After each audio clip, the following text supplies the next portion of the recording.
चल आता किती नंबरचा क्वेश्चन बघतो आपण, 25वा question. The instantaneous velocity at t is equal काय pi bye 2.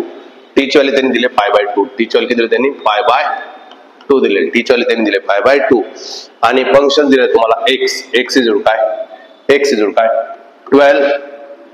12 cos square T, 12 cos square T बरोबर इज फंक्शन. ओके, आपल्या काढायला व्ही इन्स्टंटेनियस म्हणजे आपल्या काढायचं dx बाय dt म्हणजेच आपल्याला भेटणार व्ही इन्स्टंटेनियस. व्ही इन्स्टंटेनियस भेटेल.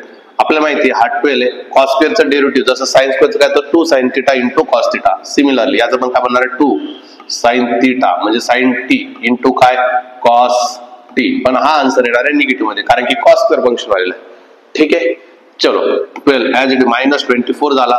sin t, sin t ची व्हॅल्यू टाकायला लागली त्यांनी, t ची व्हॅल्यू पाय बाय 2 टाकायला लागली, sin पाय बाय 2 cos किती pi by 2, cos pi by 2 ची व्हॅल्यू किती असते 0, cos पाय बाय 2 ची व्हॅल्यू किती असते 0, cos पाय बाय 2 तर 0 झाला म्हणजे ही टर्म काय झाली पूर्णपणे 0.